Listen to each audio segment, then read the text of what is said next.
មេរៀនទី2សិក្សាអំពីប្រវត្តិរបស់គ្រុឌហើយនឹងនាគ 1. ដកស្រង់ចេញពីខ្សែរឿងរាមាយណៈមហាឥសីកស្សបៈមានភរិយាពីររូបគឺនាងកទ្រុនិងនាងវិនិតានាងកទ្រុបានផ្ដល់កំណើតកូនជាសត្វពស់មានចំនួនរាប់សិបពាន់ក្បាលហើយត្រូវបានចាត់ទុកជាបុព្វការីនៃសត្វពស់លើភពផែនដីយើងនេះរីឯនាងវិនិតាបានផ្ដល់កំណើតឲ្យសត្វគ្រុឌដ៏មានអំណាចក្រធានុភាពថ្ងៃមួយនាងកទ្រុនិងនាងវិនិតាបានលេងល្បែងភ្នាល់គ្នាដោយទាយពណ៌កន្ទុយសេះក្បាល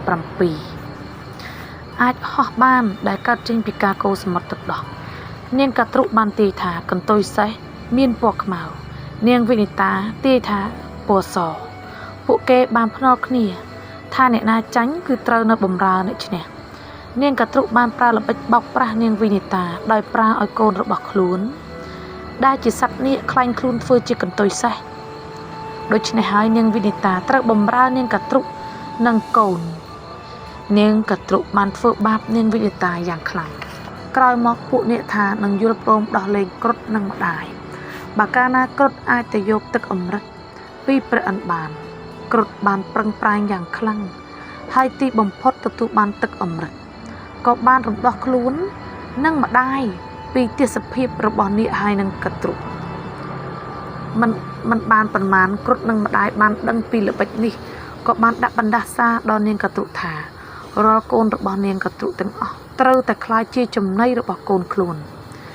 និយាយការពីគ្រុឌទៅលួចយកទឹកអម្រឹតពីព្រះឥន្ទគ្រុឌបានសម្ដែងឫទ្ធិជាស្ដាយ៉ាងអស្ចារ្យនិងមានភាពស្មោះត្រង់រហូតបានដឹងដល់ព្រះវិស្ណុទ្រង់បានផ្ដល់ពរជ័យព្រមទាំងយកគ្រុឌធ្វើជាយានជំនិះរបស់ព្រះអង្គអនុភាពហោះហើររបស់គ្រុឌលឿនជាងរន្ទះហើយកម្លាំងខ្យល់ពីស្លាបរបស់វាគឺខ្លាំងលើសព្យុះសង្គ្រានានាព្រះឥន្ទបានមកស្កាត់ផ្លូវគ្រុឌប៉ុន្តែអ្នកទាំងពីរពុំបានប្រយុទ្ធគ្នាទេព្រោះគ្រុឌបានសន្យាថានឹងប្រគល់ទឹកអម្រឹតឲ្យទៅព្រះឥន្ទវិញក្រោយពេលប្រគល់ឲ្យទៅនាគហើយនោះចំណែកឯព្រះឥន្ទក៏សន្យាថានឹងធ្វើឲ្យបណ្ដាសារបស់គ្រុឌនឹងคล้ายជាការពិតនៅពេលយកទឹកអម្រឹតមកដល់មុខនាគហើយគ្រុឌក៏បានប្រើល្បិចប្រាប់ដល់នាគថាចាំបាច់ត្រូវធ្វើពិធីសិនមុនផឹកទឹកអម្រឹតនេះនៅពេលពួកនាគកំពុងធ្វើពិធីនេះព្រះឥន្ទបានមកយកទឹកអម្រឹតទៅវិញតែកំពប់ទឹកខ្លះនៅលើស្មៅពេលឃើញទឹកកំពប់លើស្មៅហើយពួកនាគទាំងឡាយប្រឹងលិតទឹកអម្រឹតទាំងនោះរហូតដល់អណ្ដាតប្រេះជាពីរដោយសារស្មៅរហូតដល់សប្តាហ៍ថ្ងៃនេះ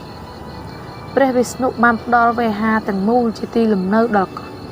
ហើយបានរៀបការគ្រុឌជាមួយនឹងនាងឧណាតីគ្រុឌនិងនាងឧណាតីមានកូនពីរនាក់គឺសម្បតិនិងជតាយុដែលកូនទាំងពីរនេះផងដែរមានតួនាទីនៅក្នុងរឿងរាមាយណៈដកស្រង់ចេញពីខ្សែរឿងមហាភារតយុទ្ធក្នុងទេវកថាមួយដំណើរថាគ្រុឌជាមនុស្សដែលមានក្បាលជាបក្សីក្រុមគ្រុឌមួយចំនួនមានអំណាចនៃការក្រឡាខ្លួនទៅជាមនុស្សនៅពេលដែលពួកគេមានបំណងចង់មានទំនាក់ទំនងជាមួយនឹងមនុស្សលំនៅឋានរបស់គ្រុឌមាននៅក្នុងព្រៃស៊ីមប៉ាលីឬក៏ដើមឈើសូត្រកបាស់ថ្ងៃមួយគ្រុឌមានស្នេហាជាមួយនឹងស្ត្រីជាមនុស្សលោកដំណើរគ្នាទៅនឹងស្ដេចនាគដែលមានអំណាចវេទមន្តនៃការក្រឡាខ្លួនទៅជាមនុស្សដូចគ្នាគូផ្សំនឹងការប្រណាំងប្រជែងក្នុងរឿងនេះស្ដេចគ្រុឌបានប្រកាសសង្គ្រាមនឹងស្ដេចនាគយ៉ាងខ្លាំងក្លាតែភាពឆ្លាតវៃរបស់ស្ដេចនាគបានធ្វើឲ្យសង្គ្រាមមួយនេះពុំអាចដឹងឈ្នះចាញ់ក្រោយមកក្រុមតាបោះការ៉ាប៊ីដែលគ្រប់គ្រងពួកគ្រុឌបានបង្ហើបឲ្យដឹងដោយសារសម្ងាត់ទៅកាន់ពួកគ្រុឌដែលបានបង្រៀនពួកគ្រុឌពីរបៀបដើម្បីចាប់យកស្ដេចពីជង្គនាគដោយកន្ទុយហើយបង្ខំឲ្យក្អួតចេញនៅដុំថ្មភ្លើងនោះធ្វើឲ្យពួកនាគហត់នឿយនិងអស់អំណាចនៃដុំភ្លើងនោះពួកគ្រុឌបានចាប់ក្បាលនាគនិងសម្លាប់ចោលក្រោយពីពួកនាគដឹងខ្លួនថាពុំអាចប្រយុទ្ធឈ្នះពួកគ្រុឌក៏ពួកនាគទៅសុំឲ្យមានការជួយពីព្រះវិស្ណុក៏ស្នើឲ្យមានការផ្អាកប្រយុទ្ធនិងព្រមព្រៀងរវាងស្ដេចគ្រុឌនិងស្ដេចពីជង្គនាគក្រោយមកព្រះវិស្ណុសន្យាថានឹងឲ្យមនុស្សដាក់ស្ដេចគ្រុឌនៅក្នុងការព្រមព្រៀងនេះ